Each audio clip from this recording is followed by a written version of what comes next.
Hey guys, welcome to my YouTube channel, or welcome back if you've been here before. My name's Liz and this is Let's Get Lizical, where we do everything card making.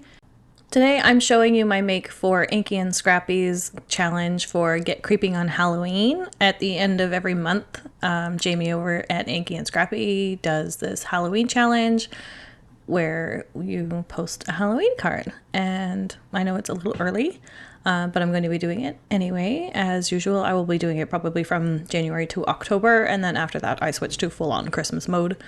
Yeah, so today I thought I would, again, keep it simple, like I did for my Christmas card challenge. And I'm just going to be doing some little strips that I've cut in different shades of oranges and yellows. And I'm just going to do 5 little, I think they're probably 1/8 inch strips. And just go from darkest to lightest back to the darkest. And then I'm going to be using these cute little skeletons. I found these on Temu. I don't know if they were copied from anybody. Like, I could only find them on Temu, Amazon, and I think AliExpress. I couldn't find them from a specific brand. Sometimes they do design their own things. Most of the time they rip stuff off. But if you guys have seen this somewhere else, let me know and I can link it down below. But they were just like cute little dancing skeletons. I think there's 4 in the set. I'm only using 3 for today. And I've glued 3 of them together. For 2 of them already. I'm going to show you how I glue the 3rd one a little bit later. They are very delicate, especially around like the neck area. Like, they're just very thin. So they're a little hard to work with. I did try cutting them out of a thicker cardstock, which is something I should like kind of flashed a bit earlier. But the thicker cardstock wouldn't even cut. It cut portions of it. It actually kind of like was a little cool because I think if you were to use like an embossing mat, you could kind of put the skeletons into a like embossed pattern into the background, which might be cool. Maybe I'll try that closer to Halloween when I do my actual full Halloween cards. But we'll see. But I thought that, you know, that could have been a cool technique to do. So here I am. I'm just putting like a little tiny bit of glue all over. I did try doing it with the Simon, I think they're called micro dot sheets, which I don't love using. They're very sticky. Like, and it could be user error. It could be me. But I find them like they leave a little sticky residue even like on the outside of your pieces sometimes. So I do like to use liquid glue for this stuff a little bit better. Plus it gives it a bit more stability once the glue dries. It just kind of gives it that like strength that you need, especially with these more delicate die cuts. I tried to use the micro dots just because I thought that was better for the more delicate die cuts, but for me, it's not for me. And I'm not bashing the product or anything. I do love Simon's products, but for me, it's not working. So liquid glue all the way. I use Barely Art glue, and I just put them in little precision bottles that I get off Amazon, and I always have the link in the description down below for all of my videos.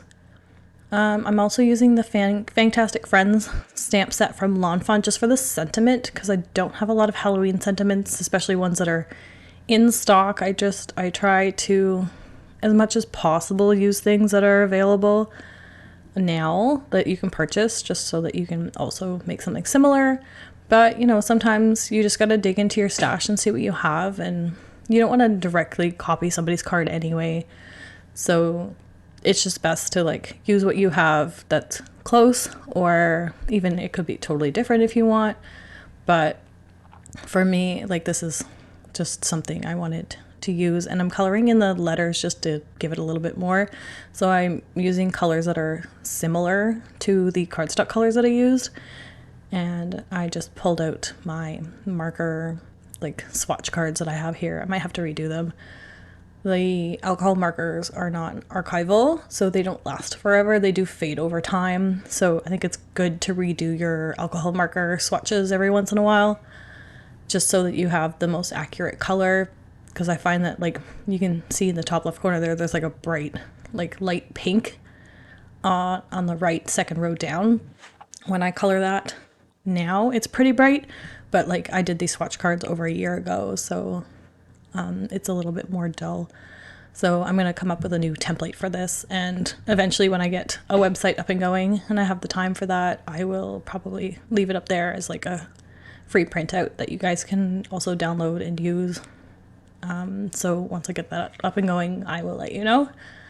But anyway, so I'm just putting my little dancing skeletons down here, and these would make like really cute invitations if you were doing like a Halloween party.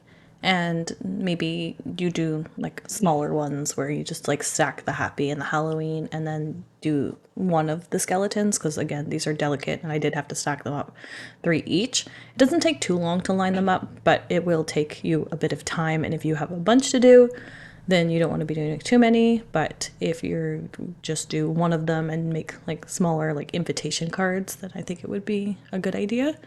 And then you can just add the gems like I'm going to do soon. But right now I'm just adding a bit of glue. This is the one that I use the micro dots on, and it's just not sticking. Like it's the edges are all peeling up. So I'm adding glue and then just kind of scraping away the little bit of extra that squeezed out with my picker tool that I got from Dollar Tree. This thing is like my most used tool in my craft room. I love it. I use it for backing on tape, cleaning up glue around things. I use it for picking things up sometimes, or I will stick things to it to adhere down if there's already adhesive on the back of them. But I'm just going to use 3 of these Studio Katya onyx crystals just to give it a little bit of sparkle. And I didn't want to add too many, so I just added the 3 in the 3 sizes I think it comes in. There's 3 or 4 in a pack. I think it's usually 3. But yeah, so I'm just going to adhere those. And then this card is pretty much done. I don't know if I add anything else to it. Oh, it looks like, yeah, okay, yeah. I did add shading to the letters just because they were just kind of like chilling there, hanging in the background. So I used a light gray marker, and then I found it wasn't dark enough, so I went up a little bit darker just to give it that drop shadow on the bottom and right sides of each letter. And it just gives it that little bit of extra dimension and makes it less like it's just kind of like hovering in the background. But yeah, so thanks again for joining me for today, guys. If you like this video, please give it a thumbs up, comment down below and let me know what your thoughts are. And if you haven't already subscribed, please subscribe to my channel so you don't miss any future content. And I'll see you guys next time. Thanks. Bye.